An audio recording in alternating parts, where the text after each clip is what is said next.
Back to the channel. और आज हम लोग नेशनल इनकम कैलकुलेट करने का जो लास्ट मेथड बचा हुआ था उसको कंप्लीट कर लेंगे। That is the value added method. दो मेथड आपने ऑलरेडी कंप्लीट कर चुके हैं, एक एक्सपेंडिचर मेथड और दूसरा इनकम मेथड। तीसरा मेथड जो हमारा बचा हुआ था वो था वैल्यू एडेड मेथड। अब वैल्यू एडेड मेथड से हमने कैसे कैलकुलेट करना है नेशनल इनकम, वो आज मैं आपको सिखाऊंगा।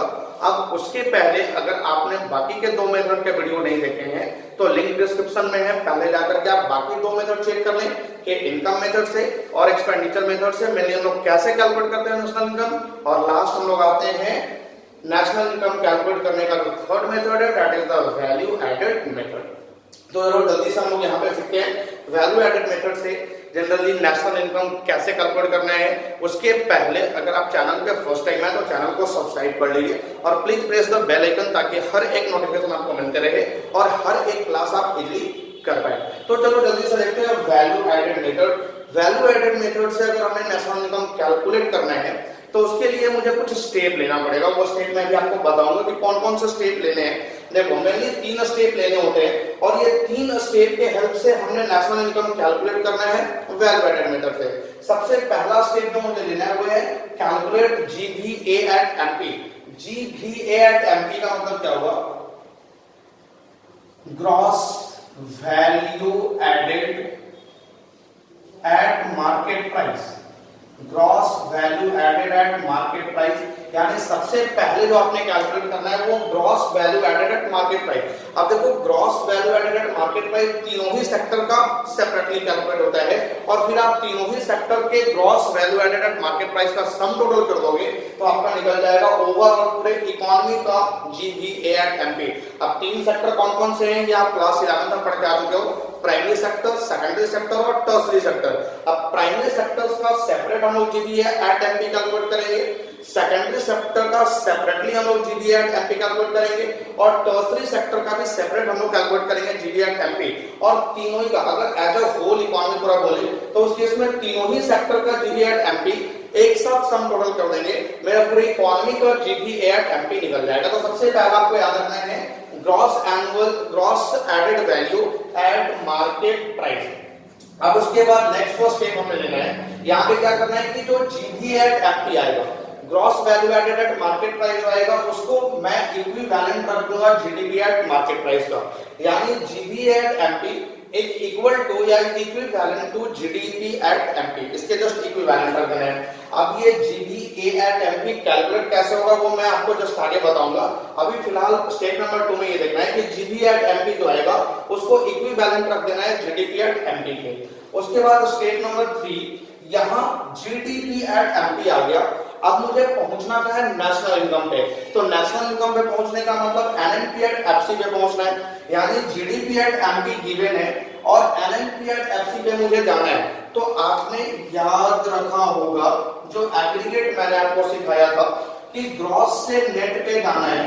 तो ग्रॉस से नेट पे जाने के लिए डेट को क्या करना होगा? माइनस, डेप्रिसिएशन को माइनस। उसके बाद डोमेस्टिक से जाना है नेशनल पे।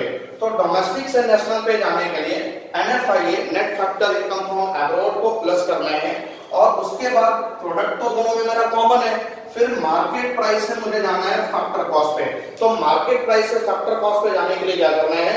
एनआईटी को माइनस यानी नेट इनडायरेक्ट टैक्सेस को माइनस कर देना है। तो यहां से मेरा एनएनपी एट एफसी निकल के आ जाएगा।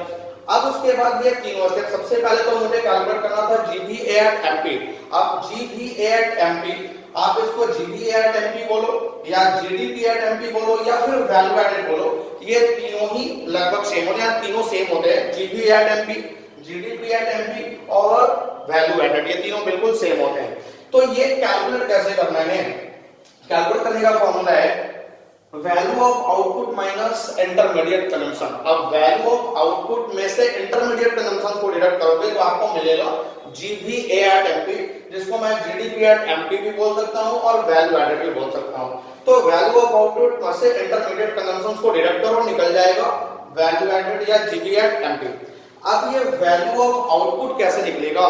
तो देखो वैल्यू ऑफ आउटपुट निकालने के लिए sales plus change in stock. अब इसमें कभी-कभी होता है कि जो भी आपने आउटपुट जनरेट किया या जो भी आपने प्रोडक्शन कराया, जो भी आपने परचेज कराया, वो पूरा का पूरा आपका सेल हो जाता है। तो अगर पूरा का पूरा आउटपुट सेल हो जाता है, then value of output is equal to sales, यानी जो सेल्स होगा वही मेरा वैल्यू ऑफ आउटपुट हो जाएगा। बट एक आपका सेल्स और अगर कुछ स्टॉक बचे हुए हैं तो सेल्स में ऐड कर दोगे आप चेन इन स्टॉक, तो आपका निकल के आ जाएगा वैल्यू ऑफ आउटपुट। आगे चेन इन स्टॉक निकालने के लिए आप बहुत पहले सीख चुके हो, closing stock minus opening stock. Closing stock में से मैं ओपनिंग स्टॉक को माइनस कर दूंगा, तो यहां से निकल के आ जाएगा चेन इन स्टॉक। अब कभी कभी ये होता है कि जनरली जो आपका सेल्स है वो सेल्स डायरेक्टली गिवन नहीं होता है। अगर सेल्स डायरेक्टली गिवन नहीं होगा तो उस केस में दो पॉइंट्स दिए हुए रहेंगे, एक आपका क्वांटिटी और एक आपका प्राइस। तो प्राइस इनटू क्वांटिटी कर दोगे तो आपका निकल के आ जाएगा सेल्स। आई होप कि यहां तक क्लियर है, यानी sales plus change in stock में करूंगा तो यहां से मेरी क्या निकल कर आ जाएगी, वैल्यू ऑफ आउटपुट। अब उसके बाद आगे चलो, देखो यहां पे सबसे पहले अब आ रहा है intermediate consumption. Value of output तो आपने निकालना सीख लिया। अब इंटरमीडिएट कंजम्पशन, तो इंटरमीडिएट कंजम्पशन निकालने का फॉर्मूला है domestic purchase plus imports. Domestic purchase में इंपोर्ट्स को माइनस कर दो तो यहां से आपका निकल के आ जाएगा इंटरमीडिएट कंजम्पशन। अब डोमेस्टिक परचेज का मतलब क्या होता है, जो हमारे लोकल लेवल की परचेज है within the political frontier of a country और within the domestic territory of a country, जो भी हमने परचेज करा है उसको मैं बोलता हूं डोमेस्टिक परचेज। और इंपोर्ट्स का मतलब कि जो आपने बाहर से खरीदा है, किसी दूसरे कंट्री से खरीदा है, तो इन दोनों को ऐड करोगे टोटल आपका आ जाएगा इंटरमीडिएट कंजम्पशन। तो वैल्यू ऑफ आउटपुट में से इंटरमीडिएट कंजम्पशन को डिडक्ट करो, आपका निकल के आ जाएगा जीपी एट एमपी। अब जीपी एट एमपी से NNP at MC, NNP at FC पे कैसे जाना है ये आपका यहां से क्लियर हो रहा है। चलो अब देखते हैं एक एग्जांपल कि जनरली ग्रॉस वैल्यू एडेड हम लोग कैलकुलेट कैसे करते हैं। देखो यहां पे तीन चीजें दी है, डोमेस्टिक सेल्स, एक्सपोर्ट्स और परचेजेज। अब डोमेस्टिक सेल्स, एक्सपोर्ट्स और परचेजेज ये तीन चीज दिया हुआ है, कैलकुलेट क्या करना है, वैल्यू एडेड। तो देखो वैल्यू एडेड कैलकुलेट करने के लिए, वैल्यू एडेड कैलकुलेट करने का जो फॉर्मूला आपको दिया गया है, इसका formula value of output minus intermediate consumption. Value of output में से इंटरमीडिएट कंजम्पशंस को डिडक्ट करो तो यहां से निकल के आ जाएगा वैल्यू आउटपुट। अब वैल्यू एडेड के लिए ये दो चीजें चाहिए। अब आप चेक करो कि आपके क्वेश्चन में ये दो चीजें एज इट इज दी हुई है, नहीं दी हुई है। तो देखो यहाँ पे वैल्यू ऑफ आउटपुट और इंटरमीडिएट कंजम्पशन, यहाँ तो दोनों में से कुछ भी ऐसा नहीं दिख रहा है, बट एक चीज दिख रहा है डोमेस्टिक सेल्स। डोमेस्टिक सेल्स का मतलब कि जो मेरी लोकल लेवल की सेल्स है वो आपके क्वेश्चन में दी हुई है। तो डोमेस्टिक सेल्स में आप एक्सपोर्ट को ऐड करो, जैसे यहाँ पे डोमेस्टिक परचेज में आप ऐड कर रहे थे इंपोर्ट्स को, सिमिलरली डोमेस्टिक सेल्स में एक्सपोर्ट को मैं ऐड करूंगा। डोमेस्टिक सेल्स का मतलब मेरे लोकल लेवल की सेल और एक्सपोर्ट्स का मतलब जो मैंने बाहर सेल करा है, तो ये वैल्यू ऑफ आउटपुट निकल के आ जाएगा। यानी डोमेस्टिक सेल्स है मेरा 1000 करोड़ और एक्सपोर्ट्स मैंने किया है 600 करोड़, ये दोनों को ऐड करूंगा मेरा निकल के क्या आ जाएगा वैल्यू ऑफ आउटपुट। और उसके बाद इंटरमीडिएट कंजम्पशन तो जो परचेजेज है ये इंटरमीडिएट कंजम्पशन यानी 500 करोड़, तो 1600 करोड़ में से 500 करोड़ को माइनस करूंगा, मेरा आ जाएगा 1100 करोड़। अब ये 1100 करोड़ क्या आ गया, वैल्यू एडेड। तो आई होप कि वैल्यू एडेड कैसे निकालना है ये पूरी तरह से क्लियर है। अब उसके बाद कभी कभी इसमें नेशनल इनकम निकालने बोलेगा, आप सबसे पहले इसका स्क्रीनशॉट ले लो, मैं आपको सिखाता हूं इस मेथड से नेशनल इनकम कैलकुलेट करने। अभी सिर्फ मैंने सिखाया है वैल्यू एडेड कैलकुलेट करने, उसके बाद नेशनल इनकम कैसे कैलकुलेट करना है वो आप सीखो। तो फिलहाल आप इसका स्क्रीनशॉट लेना, स्क्रीनशॉट ले लो, उसके बाद मैं आता हूं नेशनल इनकम पे। अब देखो यहां पे नेशनल इनकम कैसे कैलकुलेट करना है।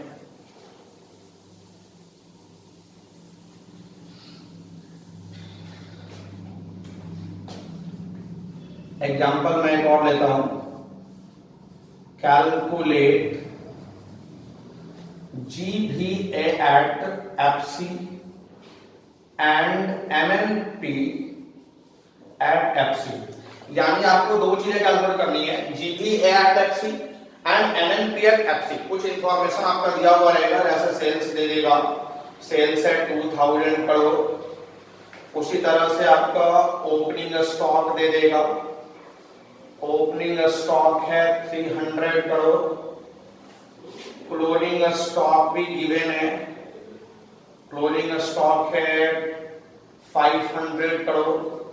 उसी तरह से इंपोर्ट्स भी दिया हुआ है, इंपोर्ट्स है 600 करोड़ और परचेज दिया हुआ है, परचेज ऑफ इंटरमीडिएट प्रोडक्ट्स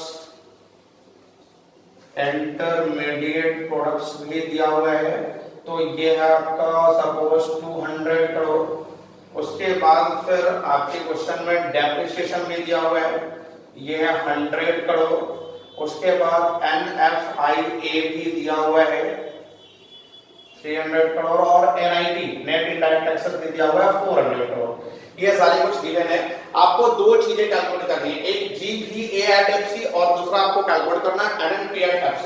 अब सबसे पहले GVA@FC, तो यहाँ पे GVA@FC निकालने को सर आपने बताया नहीं, क्योंकि यहाँ पे मैंने सीखा है GVA@MP, GVA@FC आपने नहीं बताया।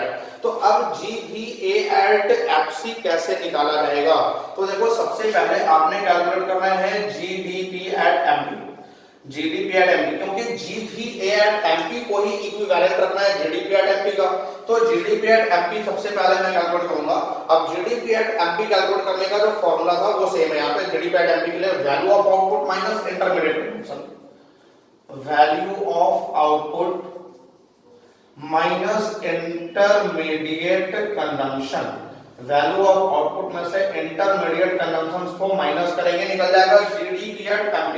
अब वैल्यू ऑफ आउटपुट में देखो आपका सेल्स दिया हुआ है, ओपनिंग स्टॉक और क्लोजिंग स्टॉक दिया हुआ है। तो सेल्स कितना है 2000 करोड़ और प्लस करना है इसमें ओपनिंग स्टॉक और क्लोजिंग स्टॉक दिया हुआ है, तो changing stock, closing stock minus opening stock अभी आपने पढ़ा है। तो क्लोजिंग स्टॉक है 500 करोड़ और ओपनिंग स्टॉक है 300 करोड़। तो यहां से चेंजिंग स्टॉक निकल जाएगा और उसके बाद प्लस करना है इंटरमीडिएट कंजम्पशन। तो इंटरमीडिएट कंजम्पशन के लिए परचेज दिया हुआ है एज वेल एज इंपोर्ट दिया हुआ है। तो परचेज और इंपोर्ट दोनों को ऐड कर दूंगा। तो परचेज है 200 करोड़ और प्लस इंपोर्ट है 600 करोड़। तो यहां से टोटल आपका कितना आ जाएगा 2000, ये हो जाएगा 200 प्लस 800, यानी टोटल आ जाएगा 3000 करोड़। ये 3000 करोड़ मेरा क्या आ गया GDP@MP। बट मुझे GDP@MP कैलकुलेट नहीं करना था, मुझे कैलकुलेट करना था GVA@FC। अब यहाँ पे GVA को मैं GDP बोलता हूं, अभी आपने सीखा है। तो GDP@MP कैलकुलेट करना है GVA@FC। तो यहाँ पे GDP@FC कैलकुलेट करना है, ये मैं रख लूंगा लेफ्ट साइड में और जो गिवन है उसको रखना है राइट साइड में। तो गिवन क्या है GDP@MP। अब यहाँ पे देखो GDP तो कॉमन हो गया। अब मुझे मार्केट प्राइस से जाना है फैक्टर कॉस्ट पे। तो मार्केट प्राइस से फैक्टर कॉस्ट पे जाने के लिए क्या करना होता है NIT को माइनस करना होता है, NIT को माइनस करना होता है GDP@MP। यहां से आपका गिवन है GDP@FC निकालना है, तो मार्केट प्राइस से फैक्टर कॉस्ट पे जाना है, NIT को माइनस कर दूंगा। अब NIT आपके क्वेश्चन में क्या है वो देखिए, GDP@MP तो 3000 करोड़ है, 3000 करोड़। NIT डायरेक्टली आपके क्वेश्चन में गिवन है 400 करोड़। तो 400 यहां से माइनस करूंगा, 2600 करोड़ ये मेरा क्या आ गया GDP@FC। पर एक चीज तो निकल गया, GDP@FC या GVA@FC दोनों सेम होते हैं। अब मुझे निकालना है NNP@FC। तो जो निकालना होता है वो लेफ्ट साइड में रख लेंगे NNP@FC। और दिया हुआ क्या है GDP@FC, GDP@FC ये दिया हुआ है। अब GDP@FC से मुझे जाना है NNP@FC पे। तो देखो ग्रॉस से नेट पे जाना है, तो ग्रॉस से नेट पे जाने के लिए डेप्रिसिएशन को माइनस, उसके बाद डोमेस्टिक से नेशनल पे जाना है तो NFIA को प्लस और फैक्टर कॉस्ट तो मेरा सेम है। तो GDP@फैक्टर कॉस्ट में डेप्रिसिएशन को माइनस और NFIA को प्लस कर दूंगा, मेरा निकल के आ जाएगा NNP@FC। तो देखो GDP@FC आया था 2600 करोड़ माइनस डेप्ट, तो डेप्ट डायरेक्टली दिया हुआ है 100 करोड़ और उसके बाद NFIA, तो NFIA भी डायरेक्टली दिया हुआ है 300 करोड़। तो टोटल ये 2800 करोड़ आ गया मेरा नेशनल इनकम, यानी NNP@FC। तो इस तरीके से वैल्यू एडेड मेथड से आपने कैलकुलेट करना है NNP@FC। आई होप कि ये सारा कुछ आपका क्लियर है। और ये चैप्टर ओवरऑल मेरा कंप्लीट हो चुका है। सारे थ्योरेटिकल पार्ट मैंने आपको सिखा दिया तीनों ही मेथड से नेशनल इनकम कैलकुलेट करने। अब कुछ इसके न्यूमेरिकल्स पार्ट जो है वो मैं सॉल्व करवाऊंगा और कुछ क्वेश्चन मैं आपको अपने टेलीग्राम चैनल पे भी दूंगा जहां से आपको खुद से सॉल्व करना होगा। तो सबसे पहले आप इसके वीडियोज देखो, आप इसके नोट्स बनाओ और उसके बाद एक वीडियो 2 वीडियो और मैं बनाऊंगा इसका न्यूमेरिकल पार्ट्स के लिए, जिसमें आपको मैं अलग अलग तरीके के न्यूमेरिकल सिखाऊंगा कि जनरली तीनों मेथड से और अलग अलग तरीके के न्यूमेरिकल कैसे बनाने हैं। तो ये सारे पार्ट्स आपके क्लियर हो गए। आप इन सबका नोट्स कंप्लीट करो और उसको साथ में रिवाइज भी करते रहो। और मैं टेलीग्राम चैनल पे आज ही कुछ क्वेश्चन आपको दे रहा हूं, आप उसका क्वेश्चन भी सॉल्व करते रहो। तो यहां तक करो, उसके बाद मैं नेक्स्ट कल और परसों मिलता हूं आपको इसके न्यूमेरिकल पार्ट को लेकर। Thank you.